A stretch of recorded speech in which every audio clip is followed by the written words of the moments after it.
The People's Channel, Britain's watching. Tired of the usual focus-tested, pre-prepared Westminster runaround? Well, so am I. So you want higher taxes? Is your department to blame for this? Are you rethinking this policy? Every Sunday at 9:30, I'll be sitting down with those in power to get the truth about the issues affecting you. Let's be honest, we've known about the cost pressures of this project for years, not months. That's the Camilla Tominey Show, a politics show with personality. On GB News, the People's Channel, Britain's news channel. In the GB Newsroom, we bring you the news as it happens. With our team of dedicated journalists across the UK, we're ready to give you accurate reporting every day. When the news breaks, we'll be there with bulletins on GB News, the People's Channel, Britain's news channel.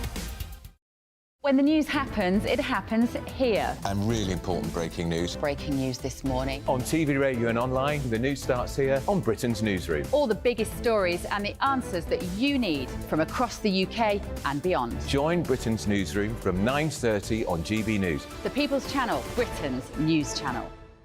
GB News, unlike other broadcasters, isn't obsessed with the London-Westminster bubble. We think there's a nation beyond the M25, and that's why we talk about the issues that matter across the land. Join me on State of the Nation, 8 to 9 o'clock, Monday to Thursday, on GB News. Daisy's listening, and you should too.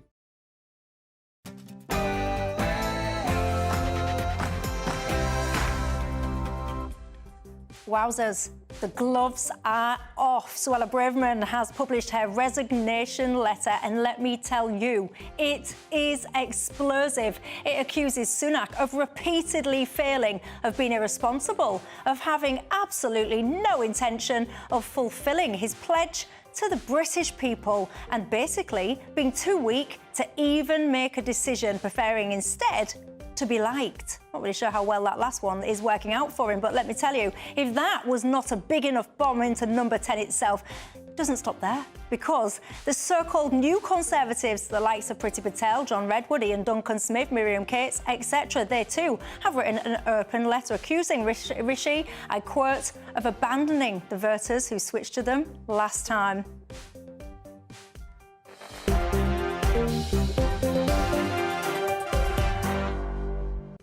Yes, ladies and gents, as I said, the gloves are off. We'll be getting into all of that and getting stuck into some robust debate. I can tell you again, my panel have very different opinions. What does this all mean for the Tories? Can they actually change course? Has this ship basically sold its last voyage? I want your thoughts on it all. But before we get into it, let's cross live for tonight's latest headlines.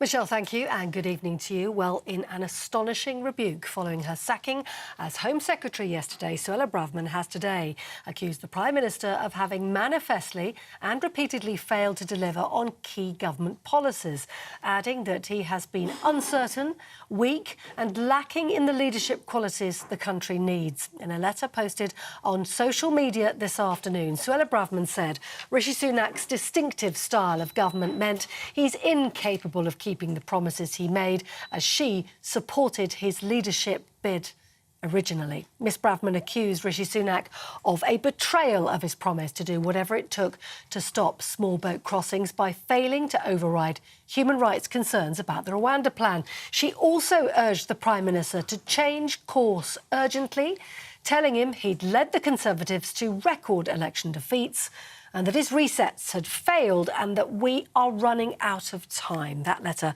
from Suella Braverman breaking this afternoon. Full discussion on that coming up in Michelle's programme shortly. Well, in other news today, the UK has announced sanctions against 4 Hamas leaders and 2 of the terror group's financiers.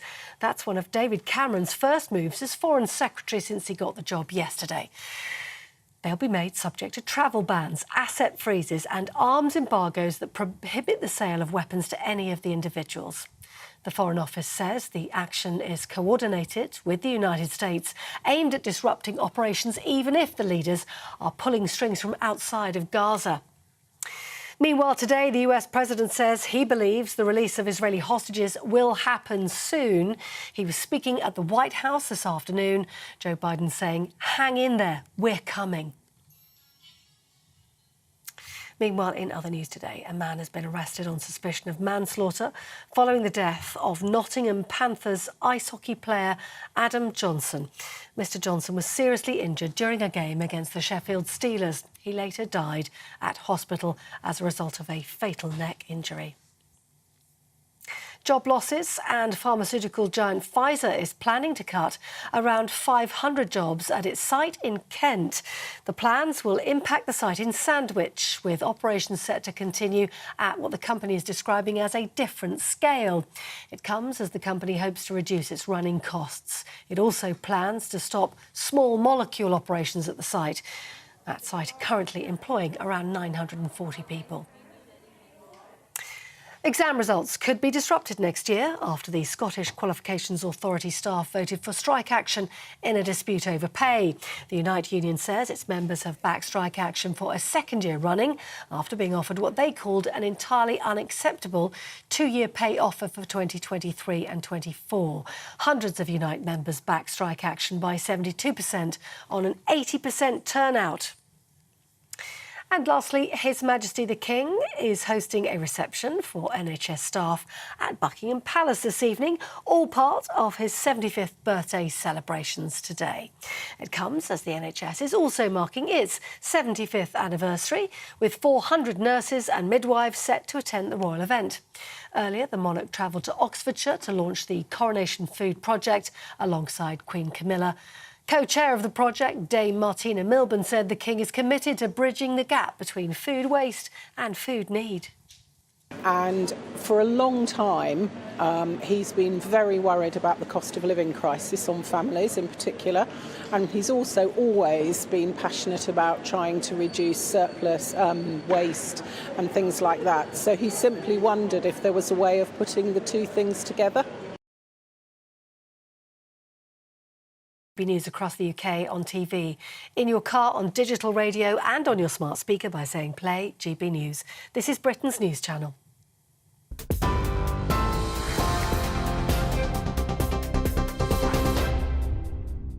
Thanks, Polly. I'm Michelle Dewberry with you till 7 o'clock tonight. Alongside me, a cracking panel to get stuck into the events yet again of the day. I said to you yesterday, didn't I? Never a dull day in politics.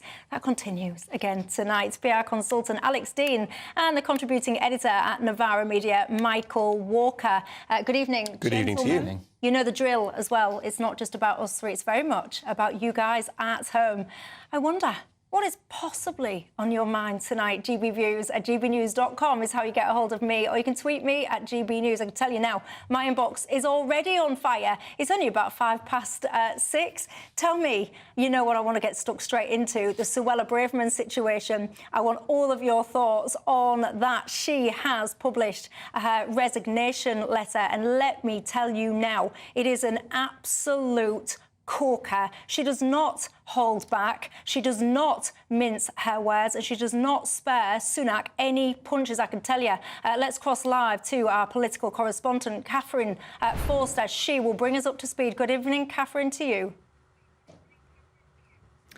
Good evening, Michelle. Yes, we've spent a day and a half obsessing about the return of David Cameron. Suella Braverman's sacking took a back seat comparatively to that. But when she was sacked over the phone by Rishi Sunak yesterday morning, as she was expecting, there was no exchange of letters at the time, which was highly unusual. She said it had been the honour of her life, but she would say more in due course. And in the last couple of hours, my goodness, has she said more. We've had a 2.5-page, incredibly scathing letter to Rishi Sunak. The top line being, your plan is not working. We have endured record election defeats. Your resets have failed and we are running out of time. You need to change course urgently. That's her central message. And one of the most damning lines, as far as I can see, is she said, you've manifestly and repeatedly failed to deliver on every single one of these key policies that he and she said had agreed. Either your distinctive style of government means you are incapable of doing so, or, as I must surely conclude now, you never had any intention of keeping your promises. Honestly, I've never read anything like it. From number 10, there's been a brief reply, very brief, not really engaging, just pointing out that he wants to be judged by actions, not words. He's pleased that the number of boat crossings is down by a third this year, and they will continue their work, whatever the ruling on Rwanda tomorrow, and thanking her for her service. Now, Rishi Sunak knew when he did this deal with Suella Braverman basically to become Prime Minister, because her support was absolutely critical a year ago after Liz Truss's government imploded. Suella Braverman, had been sacked then. Rishi Sunak brought her back to the same job. Now, Rishi Sunak knew that if he let Suella go, that would open a whole world of pain for him on the right of the party. He got to the point that he felt he had no choice. He's tried to have this big reset. They're 20 points behind in the polls. They desperately need to do something to shift the dial. But oh my goodness, he seems to have reignited yet again a civil war within the Conservative Party. And for Labour, this infighting is just the gift that keeps on giving. Isaac Levido, the Tory election strategist, has repeatedly stressed to them that they've only got any hope of winning, and they don't have much hope, let's face it, if they can put on a united front. And we seem a very, very long way from that tonight. Catherine, thank you very much for bringing us up to speed. One of my viewers, Andy, has just got in touch, and he says no matter what political party anybody supports, he says, I'm sure everybody wants a government of competence, honesty and integrity. He says, surely now, even the most ardent Conservative must see that we're all being ill-served by a divided, visionless party which is busy fighting itself rather than serving the best interests of the country and its voters. So I shall put that to you, because you are one of the most ardent Conservative supporters that I know, Alex. Well, I believe as firmly as I think Wednesday followed Tuesday that we're better off with a Conservative government than a Labour one. And that's the position from which I begin my thinking about this. Of course, Michael thinks differently, but that's my view. And therefore, in my view, and thinking about Catherine's point in her report to you, which I think was completely right, people don't vote for divided parties, this is highly unattractive. Now, I declare a personal interest. Suella Braverman's an old friend of mine. We were at university together. She did endorsement for my last book. But I reflect on David Yellen's, a former editor of The Sun's, wise words, that if you're really angry about something, you should write a letter and then leave it overnight and then put your letter in the bin. Because you're better off generally not sending your first thoughts. But she probably wrote the letter yesterday and then slept on it, woke up today and thought, actually, that's pretty damn good. I am going to send it. Yeah, that's what I'm saying. This is the sort of the first draft that you don't put. Not least because I think there's two boxes of thinking in the parliamentary party. Some people won't be interested and many people will have forgotten, but we've still got a Conservative party in government with a majority of more than 70. Hard to believe, I know, but we are still in government, and in the people making up the parliamentary majority, there are two camps on the right. The first is the Suella Braverman, Andrea Jenkins tendency. Ideologically, I've got a lot in common with them, but approach-wise, I really don't, because their approach is, burn it all down. And this box two is Miriam Cates and Danny Kruger and co, who have a group called New Conservatives, who've said, in effect, not happy, cabinet should be more to the right, but, we'll keep buggering on. And I'm in box two. Yeah, I've got to say, I wonder, maybe I'm a bit cynical, but I do feel perhaps whether or not Suella has been quietly working on that letter in the background, suspecting that day might have come. Maybe was she expecting it to come so quickly? I don't know, but what do you make to her letter? And don't worry, we'll be dissecting a lot more of that letter in just a second. Tom Watson, he just made me chuckle on Twitter. You remember him of Labour Past. He says this is not a resignation letter. It's an arrest warrant. Michael, where are you on it all? It's one of those situations where I'd like both sides to lose, of course. I suppose, what is there to say about this? Suella Braverman, she's now had a number of top jobs. Who are you calling both sides? I suppose... Meaning two sides within the same party? Two sides within the same party, so two sides within the Conservative Party. Therein lies our problem. And I think you highlight it well, that we have a party that is utterly, utterly divided to the key points that everyone's making. And I think that's what bringing David Cameron was about as well. So I think Rishi Sunak recognised he had to get rid of Suella Braverman. Then to try and have some wind in the sails of the Conservative moderates, he needed a headline that might have given them a little bit of a cheer, something to cheer on. And I imagine what's going on here is that this is less about the next general election and more about what happens afterwards. So I think what Rishi Sunak wants to do is to try and win some more Liberal seats from the Liberal Democrats with the sort of wealthy but not necessarily socially conservative coalition that got Cameron into power. He's hoping that that coalition will come out and keep enough MPs that the next party leader will be more like a Cameronite than a Bravermanite. Braverman here is setting out her stall to be the next leader.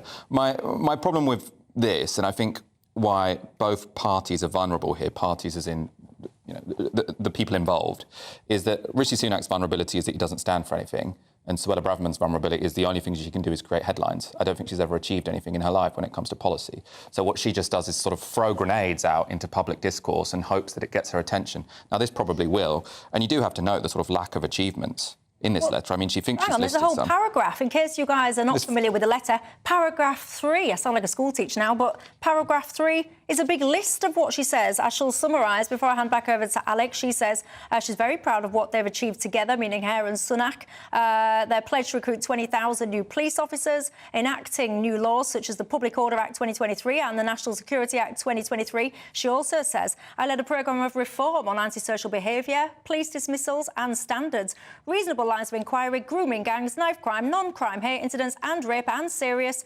sexual offences. There's more. And she says, I was proud of the strategic changes that I was able to deliver to prevent, contest serious organised crime and fraud.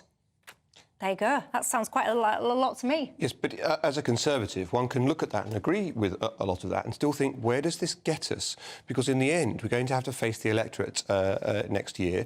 And you've got to think, too, what's the end goal? Is it bringing down another Prime Minister?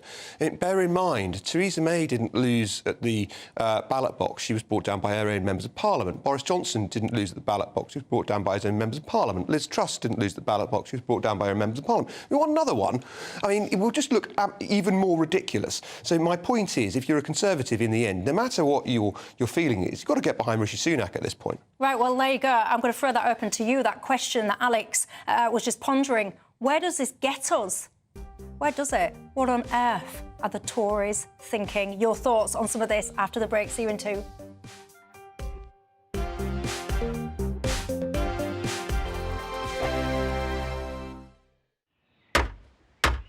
Who is it? We're here for the show.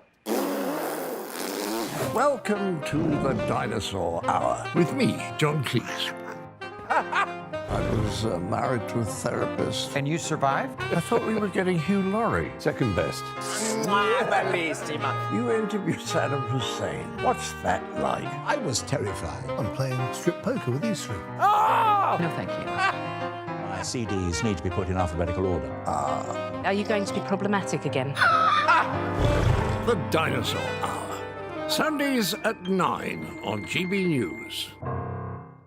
What you get for breakfast is something that, if we do our jobs right, you will wake up to news that you didn't know the night before. It's a conversation. It's not just me and Eamon. We want to get to know you, and we want you to get to know us. From 6, it's Breakfast with Eamon and Isabel. Monday to Thursdays on GB News, Britain's news channel. There's only 3 people you can trust in life. Your doctor, your lawyer, and your nana. I'm not sure. So join me, Nana Aquare, at 3 p.m. every Saturday and Sunday, where we discuss the biggest topics of the weekend. Be ready for battle. Could you be quiet? What is this? It's my new teeth. It's your new teeth. I don't bite. Well, not without a good reason. Always honest, always fun. Every weekend at 3 p.m. on GB News, the People's Channel, Britain's news channel. I think the most exciting bit for me is talking to people. People who I think are ignored often by the major news channels. We're going to give news they want to hear. There's a voice there that needs to be heard. I think there's a chance here for a diversity of opinion to be expressed, which you don't find elsewhere. It's really exciting. We don't hold back. We're free to say how decisions that are taken here affect us all around the country. Only on GB News, the People's Channel, Britain's news channel. Tired of the usual focus-tested, pre-prepared Westminster runaround? Well, so am I. So you want higher taxes? Is your department to blame for this? Are you rethinking this policy? Every Sunday at 9:30, I'll be sitting down with those in power to get the truth about the issues affecting you. Let's be honest, we've known about the cost pressures of this project for years, not months. That's the Camilla Tominey Show, a politics show with personality. On GB News, the People's Channel, Britain's news channel. Join us every night on GB News at 11 p.m. for Headliners, which is 3 top comedians going through the next day's news stories, which is exactly what you need, because when the establishment has gone crazy, you need some craziness to make sense of it. Headliners. You don't have to bother reading the newspaper. We've got it covered for you. Every night at 11 p.m. and repeated every morning at 5 a.m. We won't send you to sleep like some of the other paper review shows out there. So join us 11 p.m. every night on GB News. The People's Channel, Britain's news channel.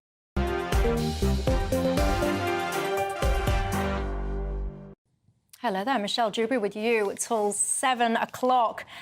Getting into the goings-on of tonight, the bombshell resignation letter from Suella Braverman, of course, alongside my PR consultant and proud Tory. I need to add that in there, Alec. There's not many of you left around these Nonsense. days. Plenty of us. Majority at the last election. And contributing editor at Novara Media, Michael Walker.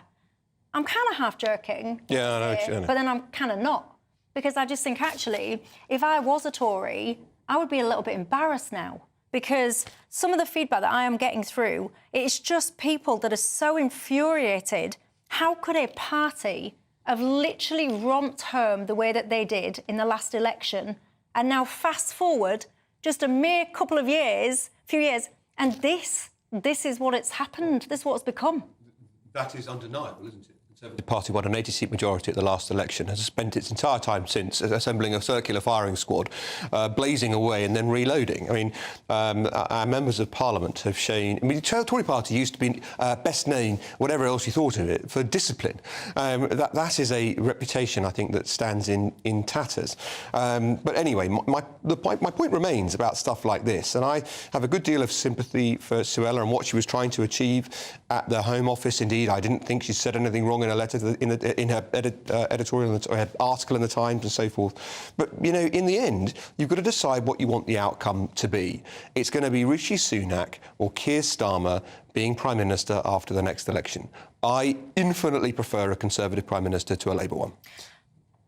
I'm just interested, what are you scared of when it comes to Keir Starmer? Because for me, he's so middle of the road. I can see, you know, if it was Jeremy Corbyn, obviously I'm more sympathetic to that kind of politics, but I can see how a sort of centrist voter might say, I'd prefer any Conservative party to a Jeremy Corbyn Labour Party. But when it comes to Keir Starmer, I mean, what are you scared of if he becomes Prime Minister? I love the idea that Starmer is just a kind of fluffy centrist. He backed Corbyn throughout his time as leader. He never demurred from it. He called him his friend thereafter. He took the knee during a big cultural... you and I may take different views, but, you know, you asked what concerned me about this stuff. I think his position on transgender rights is terrible. I think he doesn't seem to know what a woman is. I think that his tax and spend pledges are for the birds. The moment they get in, they'll start racking up the debt. I mean, how is this for a start of 10? So you just think he said, well, tax and spend, I was interested because Keir Starmer has basically said he's not really going to change tax and spend, right? So, but you just don't believe that. You think he's lying. He is a socialist, and indeed, he is a proud socialist when it suits him. Well, fingers crossed. Yeah, see, that's the thing. You want him to be the thing I'm afraid of. Well, he's already lied to my side, so maybe not. Well, maybe he's lying to us, but you can lie to both sides at once. You can lie to both sides at once. So much feedback coming in from you guys at home. Sue says, I am loving this. She says the Tories are imploding. Come on, Labour. Tony, you said, can I just say, amongst all of this focus on Suella Braverman, I want to just say well done, Rishi Sunak, for supporting the ageing population by giving David Cameron a job. Ageing population? That's a recycled joke from Liz Kendall yesterday, which I think would have a lot more bite to it if not for the fact that David Cameron's a good deal younger than Keir Starmer. Ben says the Tory party are toast. No matter what they do now, they will not be back in power at the next election. Why should we get behind someone who clearly isn't a Conservative, says Julian. Jane says, Michelle, This letter sounds as if it's been written by a spoilt child who clearly thinks she was more successful than she was. Good riddance to Suella Braverman. I've got to say, she makes some quite barbed points in this letter as well. She says to Rishi Sunak, despite you having been rejected by a majority of party members during the summer leadership contest and thus having no personal mandate to be Prime Minister. She then goes on to say that she supports him because of the firm assurances that he has given her, apparently, on key policy priorities. She then, Alex, lists 4 things. She talks about reducing overall legal migration.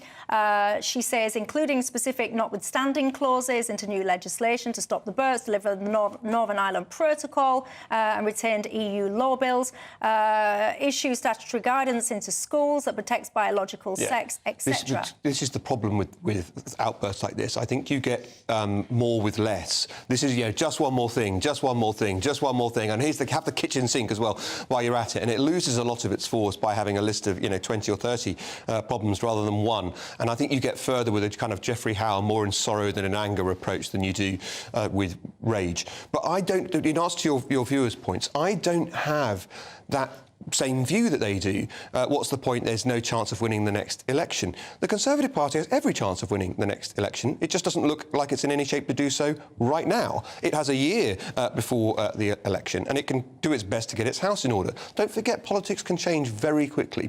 The SNP took 6 weeks from being the absolute dominant force in Scottish politics, and as it had been for a generation, to being an utterly spent political movement. I mean, spent in every sense, right? And so the Conservative Party can pull itself together. The Labour Party's in no great position itself on Israel-Gaza. You can see lots of opportunities to chip away at Starmer. We've just got to be disciplined and determined to do it. John says, well done, Suella. We are all behind you on all of this. You would get my vote. Suzanne says Suella is brave a woman, and she is right in every single way. Angela says the Suella letter just shows that the Tory voters have been used and conned by Rishi. Paul, I'm so proud of Suella. She stood her ground, and she's still battling for the people of this country. More power to her. Downing Street have responded to Suella Braverman, saying the PM believes in actions, not words. That is the short version of this. He goes, he's proud that this government has brought forward the toughest legislation to tackle illegal migration this country has seen, and subsequently reduced the number of boat crossings by 1/3 this year. And whatever the outcome of the Supreme Court tomorrow, he's going to continue that work, and he thanks the former Home Secretary for her service. Now, tomorrow is again going to be a bombshell day. We've got the Supreme Court ruling in relation to the Rwanda plan. You'll be familiar with that. What do you think to the outcome of tomorrow? Because Suella preempts both outcomes in this letter, which I'll come on to in a second. What do you think is going to happen there? Well, I think this letter from Suella Braverman is a bit sneaky, because she's essentially saying, even if the Rwanda plan gets the go-ahead from the Supreme Court, if it ends up not working, then that's also Rishi Sunak's fault. That's not my fault, because I would have put through a slightly different piece of legislation.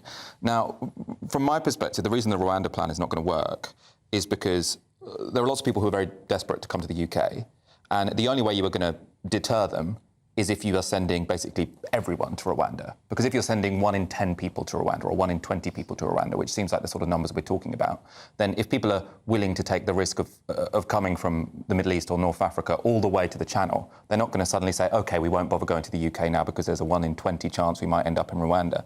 So, to me, the plan was never going to work in the first place, and I wonder here if Suella Braverman is covering her back for if it gets implemented. By the time of the next election, everyone was like, well, now you're doing Rwanda and the small boats haven't changed. And she could say, well, that's because Rishi Sunak watered down the legislation and claimed that if it was her legislation, this whole thing would have worked, which to me seems implausible. Latia, is that how you say your name? Good panel tonight, Michelle, a Conservative, and what she calls a far-left person from Novara Media. And can I just say, they've been grown up and cordial. This is what's been missing from public debate for years now, and GB News is bringing it back. She says, well done to both of you. That debate will continue in 2, as will some more of your feedback. Let's just ponder, though, shall we? This Supreme Court announcement tomorrow. I'm quite surprised that Suella actually went today with her letter. I thought she might have waited for that. Did you or not? See you in 2.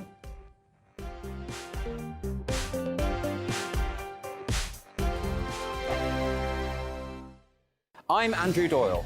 Join me at 7 o'clock every Sunday night for Free Speech Nation, the show where I tackle the week's biggest stories in politics and current affairs with the help of my 2 comedian panellists and a variety of special guests. Free Speech Nation, Sunday nights from 7 on GB News, the People's Channel, Britain's news channel.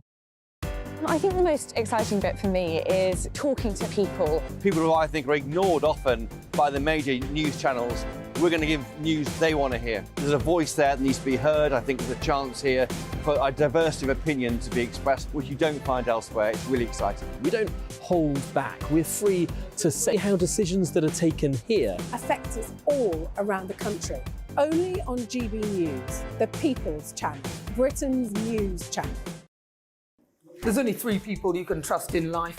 Your doctor, your lawyer, and your nana. I'm not sure. So join me, Nana Aquare, at 3 p.m. every Saturday and Sunday, where we discuss the biggest topics of the weekend. Be ready for battle. Could you be quiet? What is this? It's your new teeth. It's your new teeth. I don't bite. Well, not without a good reason. Always honest, always fun. Every weekend at 3 p.m. on GB News, the People's Channel, Britain's news channel.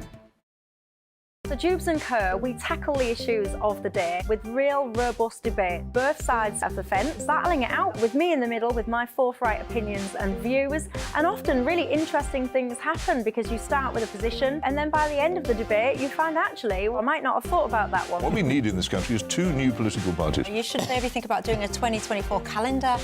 I'm Michelle Dewberry and I'm keeping you company right through until 7 o'clock this evening. GB News, the People's Channel, Britain's watching. Join us every night on GB News at 11 p.m. for Headliners, which is 3 top comedians going through the next day's news stories, which is exactly what you need, because when the establishment has gone crazy, you need some craziness to make sense of it.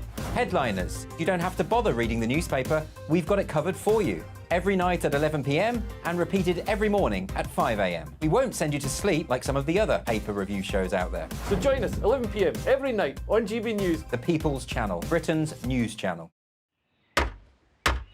Who is it? We're here for the show. Welcome to the Dinosaur Hour with me, John Cleese. I was married to a therapist. And you survived? I thought we were getting Hugh Laurie. Second best. You interviewed Saddam Hussein. What's that like? I was terrified. I'm playing strip poker with you 3. Ah! No, thank you. My CDs need to be put in alphabetical order. Are you going to be problematic again? The Dinosaur Hour. Sundays at 9 on GB News.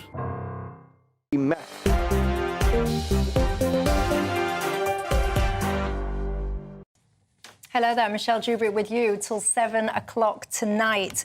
John says, the problem here is that we need a leader. I've got nothing against Rishi Sunak or Keir Starmer, but they are not leaders. He says, the flaw in the plan is that good leaders don't come along very often, and that is what we need. He says, I'm starting to think that Suella might be the person that we need for the job. So let me put that to you. Do you think Suella Braverman is the next person that we need as the Tory leader and perhaps as the next Prime Minister? One of the things in this letter that Suella Braverman was saying is she basically, and it makes me think there was a quote from Thatcher where she basically said, standing in the middle of the road is dangerous because you get hit by cars in both directions. And one of as I am tonight in responses on media. Yes, and one of the points that Suella Braverman makes basically is that she says that Sunak basically lacks the chops to make tough decisions. He prefers instead to be popular and liked. Is that true? I don't think that at all. Now, I liked Suella very much. I thought she was a good Home Secretary, but it's possible to think more than one thing at once. You know, I think James Cleverly is going to be a good Home Secretary. I think bringing Cameron back is masterstroke, right? But I also lament the way that Suella Braverman has left the Cabinet, right? It's possible you can think those things simultaneously. I also don't agree with her characterisation of the Prime Minister, not least because, to give you a Thatcher quote back, Thatcher said that you sometimes have to fight a fight more than once to win it. And it certainly feels to me on this immigration question like that's an example. Yeah, let's have a Thatcher off. She also said, and I think there's a lot of truth in it, if you set out to be liked, you will achieve nothing. What do you make to Suella's kind of observation that basically is prioritised being Mr. Popular, Mr. Nice Guy, rather than getting into the thick of it. Well, if he has prioritised being Mr. Popular, he hasn't been very good at it, has he? Because he's not particularly popular with the public. I mean, I think the problem with Rishi Sunak has always been, what does he stand for? People just think that he is, you know, he was supposed to be the safe pair of hands compared to Boris Johnson. The problem, if that's what you want to be, is you've got to show some results. And, I mean, we saw the NHS last winter. I mean, I really think this is going to be one of the big stories coming up in the coming months and weeks, is another NHS crisis. I haven't seen any evidence that it's been sorted out since 12 months ago. So I think we're going to have some really poor headwinds between now and the next general election. And then you're going to have Rishi Sunak, who has nothing to say but, look at me, I'm competent. And everyone's going to say, well, it doesn't look like you're competent. I'm poorer than I was at the last general election. I can't get a doctor's appointment. And so if what you're standing for is competence, it doesn't work. I can see how Suella Braverman would say, well, if that's the reality of the situation you've got around yourself, then just scream various controversial things and try and distract everyone from it, which I think has been Suella Braverman's strategy. Yeah, and I mean, we talk about the NHS winter crisis. It happens every year. I can't help but notice it and talk about Rishi Sunak's approach. It does appear to be pretty bad in Wales. And, of course, we know that Rishi Sunak's not even in charge of that. That is indeed Labour. When it comes to inflation, you'll be familiar with the fact that those figures are coming out imminently. Will Rishi Sunak be on track to halve that inflation? Some are saying, yes, actually, he will be.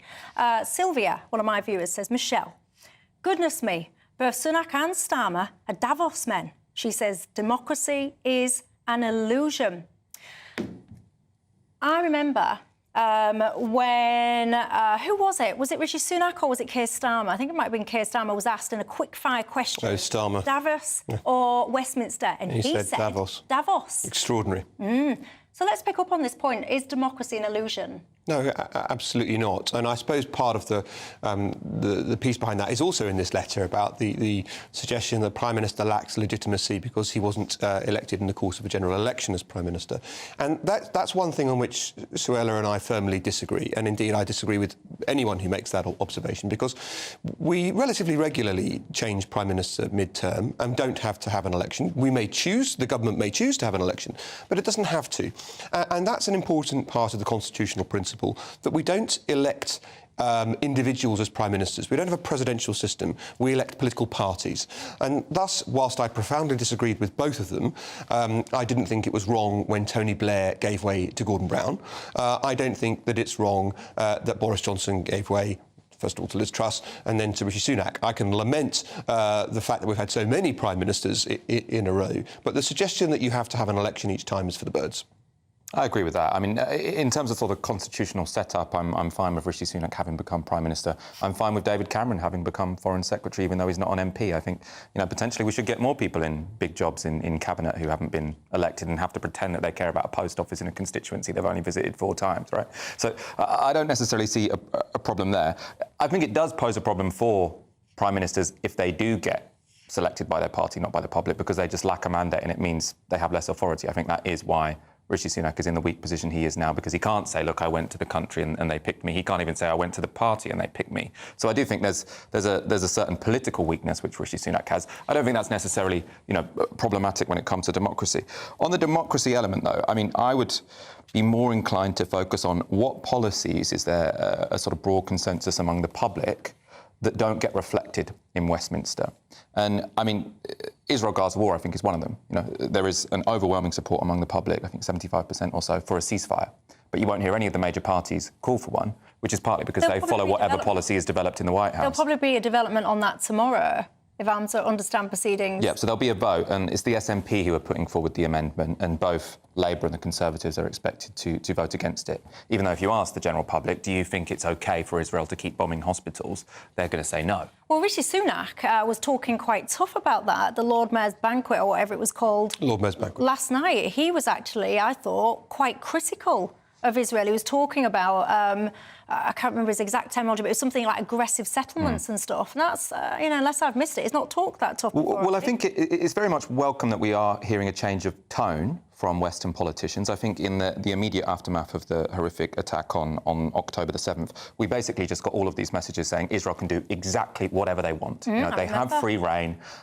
International law, yeah, they'll probably follow it, who knows, but they can do what they want because they've had a national tragedy. Now, we are seeing a shift in tone. I do have a problem, though, here with politicians sort of saying, look at me, I'm against illegal settlements, because every politician has said it for the past 20 years. And if what you won't do is put your money where your mouth is and say, OK, we're not going to give Israel military aid unless they stop the settlements, we're going to introduce sanctions unless they stop the settlements, then the Israeli government are just going to say, OK, we've noted your opinions there, but we're going to keep expanding the settlement. So I don't have that much faith that Rishi Sunak using this language means that he's actually serious about getting Israel to follow international law. Do you? I noted his comments last night and I thought that they were potentially more significant. Just 2 secs, because actually I've got his comments. So before you reference that, just in case anyone's not familiar with what Alex has noted them, but if you haven't, here they are. Home. But there are many things that Israel must do as part of its response. We've been clear that they must act within international law. They must take all measures to protect innocent civilians, including at hospitals, stop extremist violence in the West Bank and allow more aid into Gaza. There you go. Alex has noticed his points, now so have you, Alex. Yeah, and I think that, broadly speaking, and believe me, people will disagree about this, I think Israel's doing those things. And I think that Israel is entitled to act as it has done and to defend itself. Indeed, Israel's the only country that seems to be expected by some in the world to act with some sort of benign restraint when thousands of its citizens get slaughtered in an unprovoked attack. There's nothing in international law that says you have to do that. And indeed, as long as your activity is proportionate to the aims that you've identified, in this example, stamping out a terrorist organisation, then it's perfectly compliant with international law. And I've listened and read a good deal around it from experts who think that too. Of course, you'll always find people who disagree, but I think Israel's meeting the test that the Prime Minister set out. The point I was going to make was about the emphasis that the Prime Minister's placed on it, which is news. Like the fact that the Prime Minister has taken this position, which is different to that which the government has emphasised in the past, is news. And I think it's going to make it difficult for Starmer because, of course, frankly, in his voter base, there's much more appetite for a hostile position towards Israel than there is amongst the Conservative Party's voter base. But make no mistake, the reason that people aren't currently calling for a ceasefire, by the way, amongst two parties, neither of which want a ceasefire presently, the reason people aren't calling for a ceasefire within the Conservative Party or Labour is, one, Hamas wouldn't obey it if it were put in place, and two, Israel isn't at war with Gaza. Israel is trying to stamp out a terrorist organisation which is prescribed in this country. Did anyone see Jeremy Corbyn last night? Did anyone see that? You would have seen that? It wasn't a great interview. It was an absolute shocker. If you weren't watching it and if you've not seen it, long story short, he was asked, do you regard Hamas as a terrorist organisation? He was asked repeatedly because he wouldn't answer the question, and then he responded by doing a fabulous impression of my 3-year-old son. It was kind of like that. He still didn't really answer the question. Why? What's wrong with people? By the way, we had this conversation as well a couple of weeks ago. It took me a while to get there with you. You eventually said, correct me if I'm wrong, that if people prescribe or describe Israel as terrorists, then you would do the same with Hamas. Mm-hmm. Why can't people literally just say, take away all the other ifs, buts and maybes, yes, Hamas are terrorists? Why is that so difficult for the likes of Jeremy Corbyn? Because I do think that it serves a political purpose, what we describe different actors in a conflict as. So, for me, I think it's really important we come from the perspective of killing children is terrible, whoever does it. Yeah. And I think if we say that Israel is this incredibly normal nation state and they're always killing children by accident, whereas Hamas do it in this sort of brutal way, I think we are misunderstanding what's going on. And I suppose this comes back to what you were saying earlier, which is you think they're following international law. I do. And this is just an operation where they're trying to defeat this terrorist organisation. For one, they have destroyed or damaged half of the buildings in Gaza. Now, do they really think that terrorists are hiding in half of the buildings of Gaza?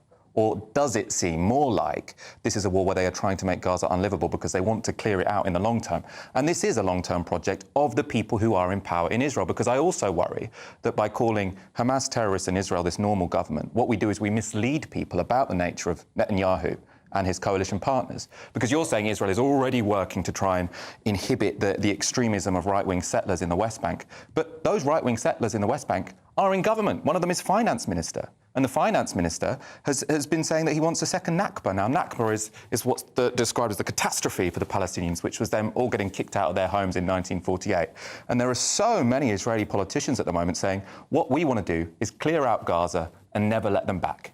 Well, I think Israel's intention is to get out of Gaza and never have to go in again. And I think I bear in mind, too, that 20% of Israelis are Israeli Arabs and that they're the only Arabs who get to enjoy a liberal democracy in which it's safe to be gay, in which it's safe to disagree with the regime, in which people might vote for one side and then the government changes and the opposition takes government. These are things that I rejoice. I also note that in the 17 years since the Palestinian Authority were booted out by Hamas, there hasn't been an election in Gaza. Well, there you go. I'll throw that open to you guys at home for a response. Steve, short and sweet. He says, Suella for PM. She has my vote. Well, she can't have your vote because she's not in a leadership contest. Should she be? Do you think the Tories need to have yet another ousting of a Prime Minister and yet another leader? Really? You tell me.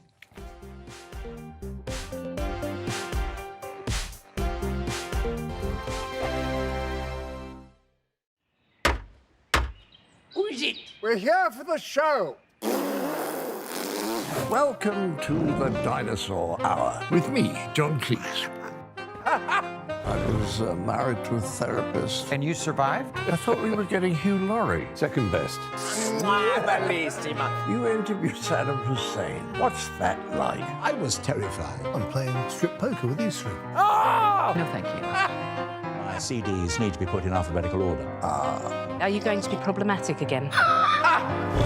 The Dinosaur Hour. Sundays at 9 on GB News. Tired of the usual focus-tested, pre-prepared Westminster runaround? Well, so am I. So you want higher taxes? Is your department to blame for this? Are you rethinking this policy? Every Sunday at 9:30, I'll be sitting down with those in power to get the truth about the issues affecting you. Let's be honest, we've known about the cost pressures of this project for years, not months. That's the Camilla Tominey Show, a politics show with personality. On GB News, the People's Channel, Britain's news channel. In the GB Newsroom, we bring you the news as it happens. With our team of dedicated journalists across the UK, we're ready to give you accurate reporting every day.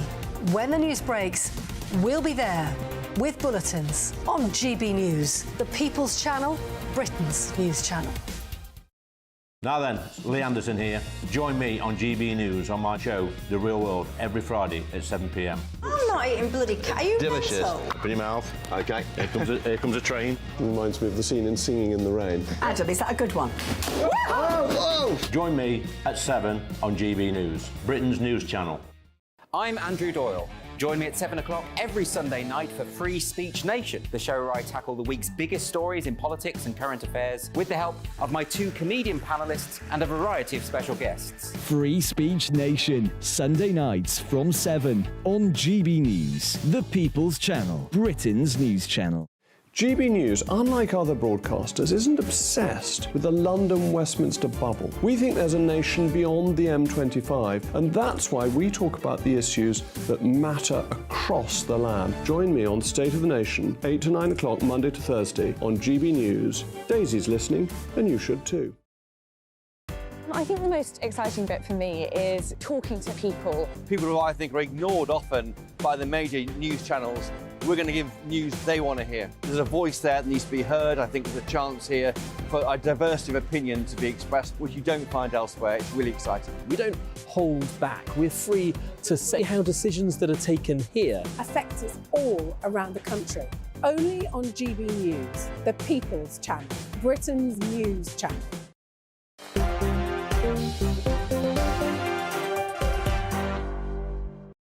Hello there, Michelle Dewberry. Let's face it, ladies and gents, there is only one real story in town today, of course it is. If you're just tuning in, if you just got back from work, welcome.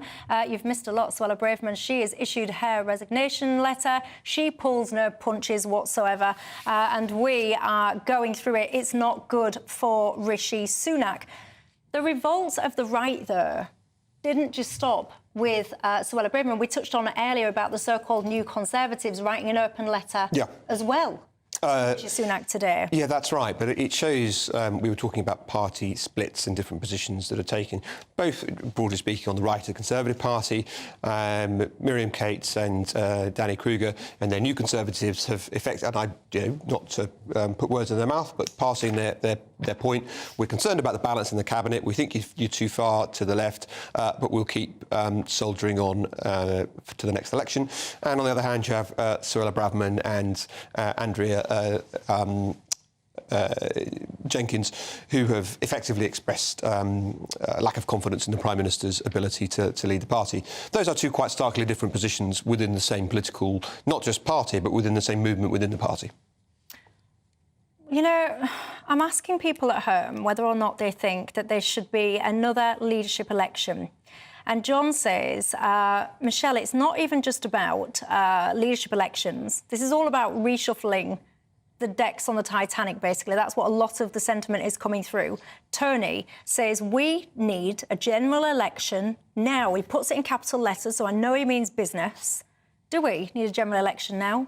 I mean, we might as well have a general election now, because I don't see what's going to change between now and 12 months' time. I suppose Rishi Sunak's thinking something might come up, or maybe he just wants to spend as many weeks in Downing Street as possible, so that then he can add that to his CV when he goes and looks for a job in the city or in California, which I imagine is probably what's next for him. But when it comes to a leadership election, I don't think that will happen, because I think this row in the Conservative Party is about who gets the party after they lose. Right, so I think when we have a general election, that's going to be up to Rishi Sunak. I think he seems to want to drag this out as long as possible, and I don't think anyone's going to challenge him before then, because they want Rishi Sunak to go to the public, lose, and then Suella Braverman can say, well, if he'd been more like me, we wouldn't have lost quite so catastrophically, and she can try and take over the party after that.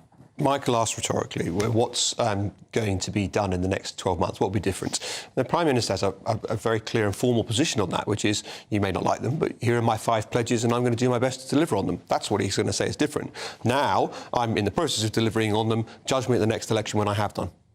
Yeah, I suppose those pledges, one, stopping the boats I don't see is happening. I've discussed earlier why I think the Rwanda plan doesn't add up when it comes to that particular one. I mean, inflation falling, I think what he is underestimating is that people will still notice that prices are a lot higher than they were a couple of years ago and their wages haven't caught up. So walking around the supermarket, you might be seeing that prices aren't going up at the same speed as they were before, but they're still a lot higher than they were at the last general election. So I don't think people are walking around feeling richer, because they're not richer, they're just not getting poorer at the same pace they were before. So the idea that he can meet those 5 pledges and people are really going to thank him for it, I think is unrealistic. Especially, one of them was getting down the waiting list, wasn't it, in the NHS? I mean, if you still haven't made a deal with the doctors and nurses, I struggle to see how we're going to have as I said earlier, a winter which isn't a complete catastrophe for the NHS. Well, the NHS one's, gone up. The waiting list has gone up every quarter since the announcement was made. I can't help notice, on the other hand, whilst you say it as if it's a force of nature, the fact that medical professionals have taken systematic industrial action and withdrawn their labour has hardly helped. Well, I think pay them properly, right? I mean, when it comes to 35%, I mean, that was a starting position, wasn't it? I think when it comes to doctors and nurses, and I know a bunch of doctors and nurses, they were at the end of their tether, because they went through absolute hell when it came to the pandemic, deciding who lives and who dies, really talking to people and sort of saying, we potentially could help you, but you're fairly old, your chances of survival aren't great, so we're just going to sort of speak to you and sort of soothe you while you pass away. That's literally a story I heard from a doctor. And then we were clapping for them every Thursday. They feel like we've been given this commitment that we're going to be appreciated when this is all over. It's all over and everyone says, oh, God, you're greedy, shut up, go away. And I think that has been disastrous for morale in the NHS, and I think that was a real misstep by Rishi Sunak. Negotiating from a position of goodwill and seeking to improve your financial position completely within your rights. Indeed, you're entitled to withdraw your labour too, although it should be done very hesitatingly when you have a job like that. And I think it is. I'm not suggesting they don't have... Well, hang on, the number of times on which it's been done might suggest otherwise. I would just make the point, I think you are right, there was a lot of goodwill for that. I mean, there's always a lot of goodwill towards doctors and nurses in this country, but even more so than usual during and because of coronavirus. I think they dissipated dissipated a good deal of that with striking again and again. Nadine Dorres, she's tweeted and responded to Suella Braverman's letter. She says, as highlighted in The Plot, which is, of course, her book, and in Suella's letter, Sunak used Suella to get him over the line into number 10, but lied to Boris Johnson and said that he hadn't offered her the post of Home Sec in order to do so. Suella choosing to back Sunak meant she chose the candidate who would never back her over the one who would. Suella, in the letter as well, she says, it is a privilege to serve and one we should not take for granted. Service requires bravery and thinking of the common good. It is not all about occupying the office as an end into itself. I do question how many MPs these days are genuinely in their role because they want to perform to the common good versus, I don't know, self-motivated interests. Her final line, and I shall almost... I think most MPs across the House are in because they believe in public service. I'm not making part of the political point. I believe that as much of Labour MPs as I do of Conservatives. Well, I think that you are a more trusting man than I, Alex. I'm going to end this show with the final line of Suella Braverman's letter. She says, I will, of course, continue to support the government in pursuit of policies which align with an authentic Conservative agenda. What policies would align with an authentic Conservative agenda that are missing, Alex? Tax cuts. Tax cuts, do you reckon we're going to get them? We've got the autumn statement imminently. I hope and believe that we will. So that would be your number one authentic Tory policy, tax cuts. Do you think we have authentic Tory policies right now? I'm not really sure what policies we have at the moment. I mean, conservatism, I mean, it should be sort of protecting what you have, defending what you have, making sure that the institutions which make our country great are functioning properly. So for me, it would be making a deal with doctors and nurses so that we don't have a terrible NHS crisis this winter. So I would say tax the rich a little bit more. Boris Johnson seemed to be willing to accept that kind of policy and then sort out our public services. That, to me, would give them the best chance of at least limiting their losses at the next general election. Got a question, though. You say we could negotiate with doctors and nurses and all the rest of it to stop strike action. I can't help but notice that when the government isn't a Tory government, apparently it's much easier.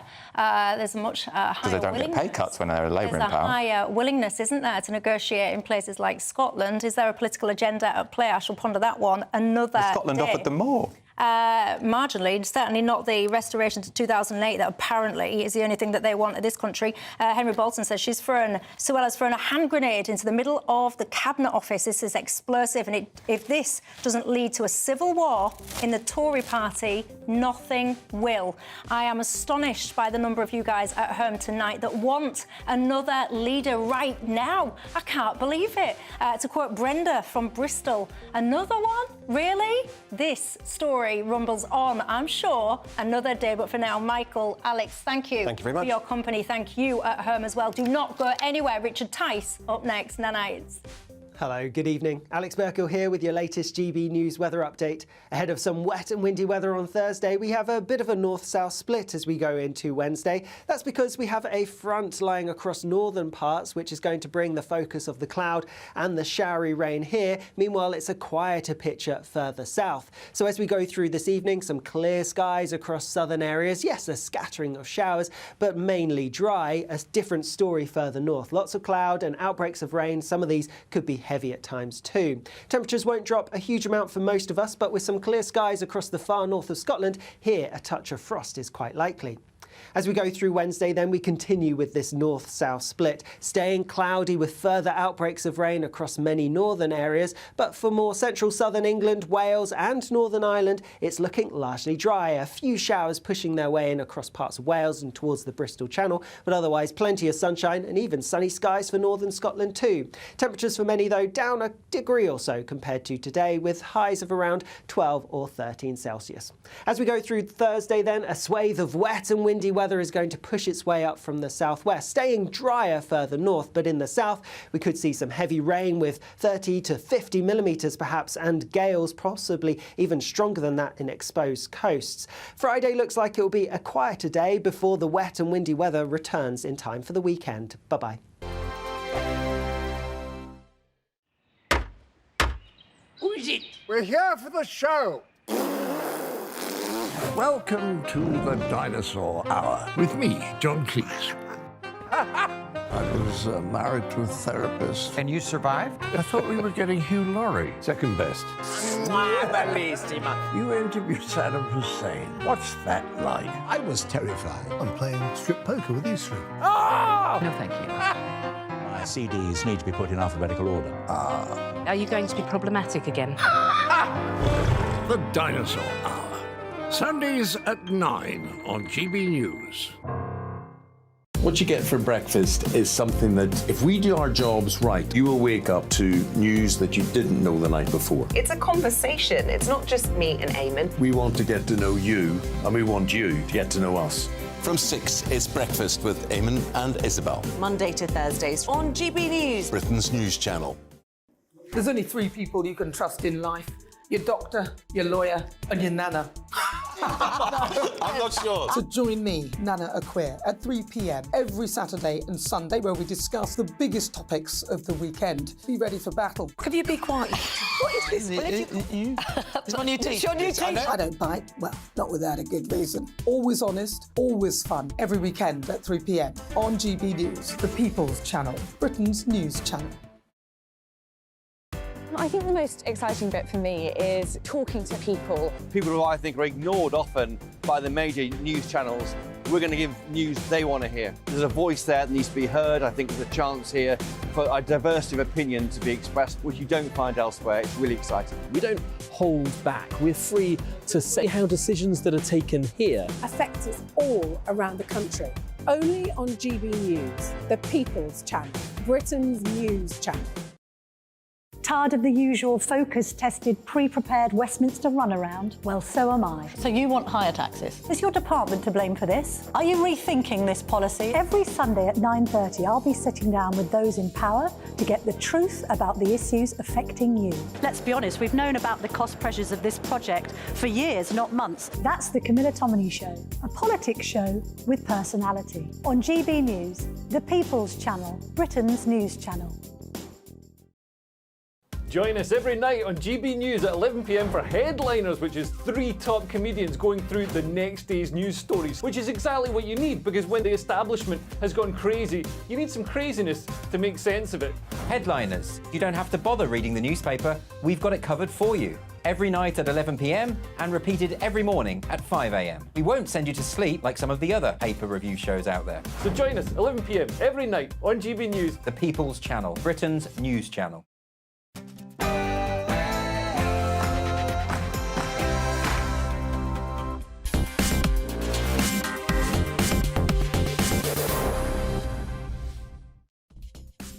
And a very good evening to one and all. Yes, it's 7 o'clock. It's time for Farage here on GB News. But you've probably heard he's down in the jungle in Australia. He's not here. Unbelievably, we've had 2 days of political dynamite. And guess what? Nigel knows absolutely nothing. He doesn't know that Suella's been fired. He doesn't know that David Cameron has now been ennobled and is the Foreign Secretary, let alone knowing anything about the big news today, this bombshell letter from Suella Braverman that may well be the sinking of Rishi Sunak. We'll be obviously talking about that with some great guests. I've also secured some incredible new drone footage of some of the migrant camps outside Calais. You will not want to miss that, I can absolutely guarantee you. And of course, we need to understand what's going on in the jungle before the show starts. We'll be talking to Edwina Curry about what Nigel will be experiencing as we speak. All of that coming up. I'm Farage here on GB News.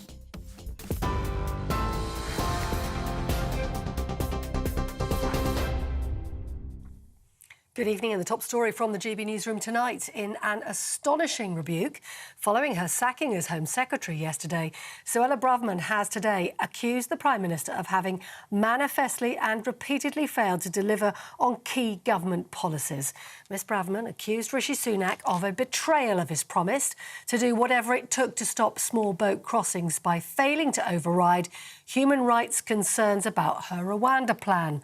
She also urged the Prime Minister in her letter to change course urgently, telling him he'd led the Conservatives to record election defeats. Well, the Shadow Minister for International Development, Lisa Nandy, reacted like this.